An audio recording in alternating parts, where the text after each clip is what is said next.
नमस्कार. अरुणास क्रिएशनमध्ये तुम्हा सर्वांचे खूप खूप स्वागत आहे. तर आज मी तुमच्यासाठी एक नवीन केकची डिझाईन घेऊन आली आहे. तर आज आपल्याला पॉकीमॉन थीमवर केक बनवायचा आहे. तर चला वेळ न घालवता व्हिडिओला सुरुवात करूया. आजचा केक हा साधारणपणे 1 ते 1.25 किलोमध्ये बनवून घ्यायचा आहे.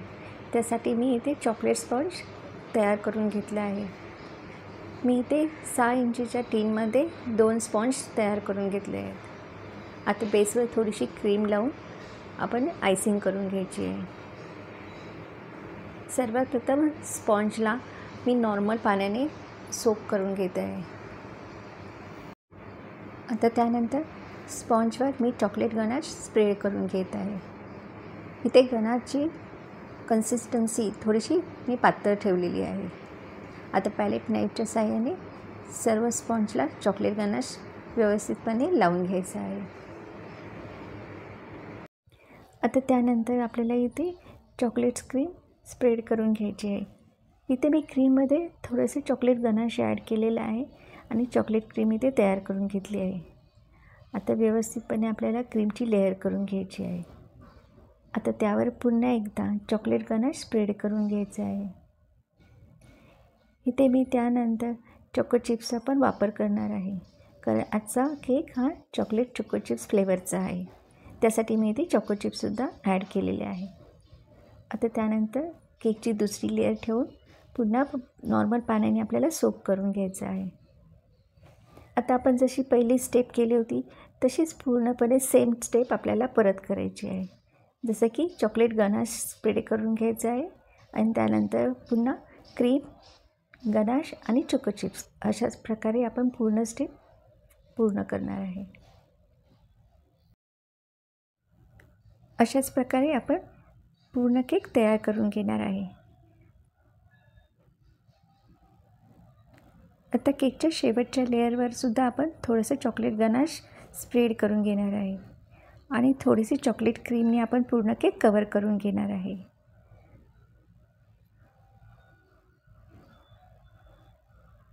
अशा प्रकारे आपण पूर्ण केकला क्रम कोटिंग करून घेणार आहे आणि आपल्याला हा केक कमीत कमी 20 ते 25 मिनटं आता फ्रीजमध्ये सेट करायसाठी ठेवायचा आहे.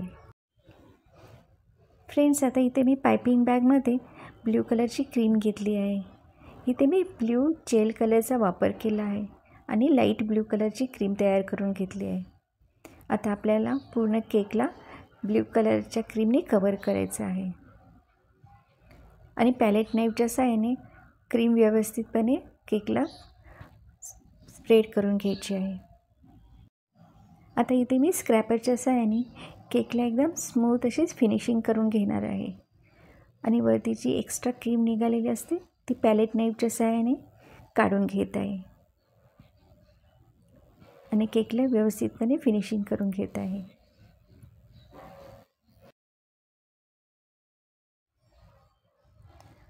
फ्रेंड्स, आता इथे मी केकला लागणारे पॉकीमॉन थीमचे कलर प्रिंटआउट काढून घेतले आहेत.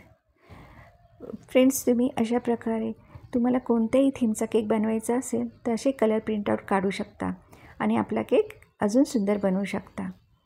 आता अशा प्रकारे मी सर्व कटआउट व्यवस्थितपणे कट करून घेत आहे. फ्रेंड्स, हे बघा, आपले सर्व केक टॉपर्स आता इथे कट करून झाले आहेत. आता मी इथे प्रत्येक टॉपरच्या मागे एक टूथपिक लावून घेणार आहे. इथे मी सेलोटेपचा वापर करून प्रत्येक टॉपरच्या मागे टूथपिक लावून घेत आहे आणि आपले केकचे टॉपर्स इथे रेडी करून घेत आहे.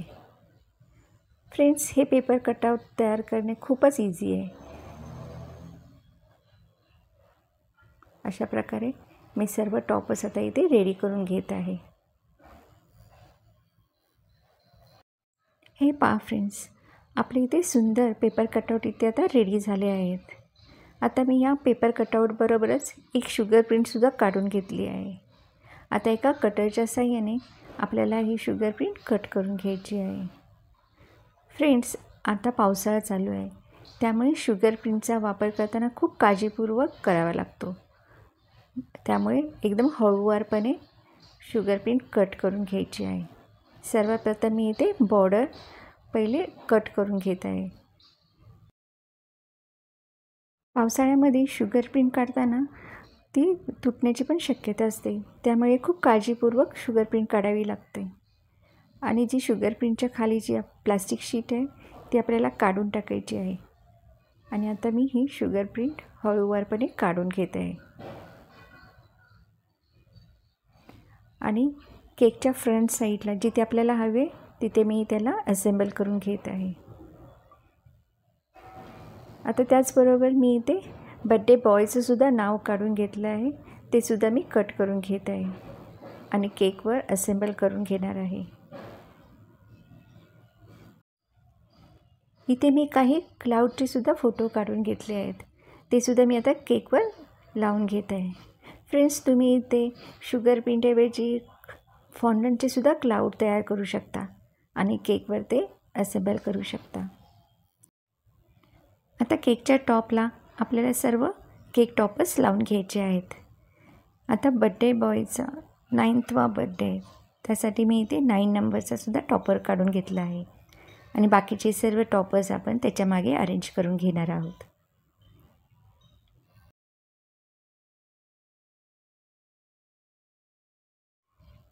फ्रेंड्स, इथे माझी एक मिस्टेक झाली आहे, ती मी तुम्हाला केकच्या शेवटी नक्कीच सांगेन. आता अशा प्रकारे सर्व टॉपर्स मी केकवर अरेंज करून केकला डेकोरेट करत आहे. आता एका पायपिंग बॅगमध्ये मी ग्रीन कलरची क्रीम घेतली आहे आणि त्यामध्ये मी ग्रास नोझल ॲड केला आहे आणि पूर्ण बेसवर आता ग्रास इफेक्ट आपल्याला बनवून घ्यायचे आहे. फ्रेंड्स, इथे मी बेसबरोबर टॉपवर सुद्धा ग्रास इफेक्ट काढून घेतला आहे. फ्रेंड्स, मी तुम्हाला म्हटले होते ना की माझ्याकडून एक मिस्टेक झाली होती, ती म्हणजे मी ग्रास न बनवता सर्व टॉपर्स अरेंज केले होते, त्यामुळे ग्रास काढताना थोडेसे मला प्रॉब्लेम येत होता आणि त्यामुळे मी काही टॉपर्स काढून पूर्ण केकलावरती टॉपला ग्रासने कवर केलं आणि पुन्हा टॉपर्स पहिल्यासारखे अरेंज करून घेतले. तर फ्रेंड्स, जी मिस्टेक मी केली ती तुम्ही नक्कीच करू नका आणि आजचा व्हिडिओ तुम्हाला कसा वाटला ते नक्की कमेंट करून सांगा. आणि व्हिडिओ आवडल्यास लाईक, शेअर आणि माझ्या चॅनेलला सबस्क्राईब करायला विसरू नका. तर पुन्हा लवकरच भेटू एका नवीन व्हिडिओसोबत. तोपर्यंत धन्यवाद.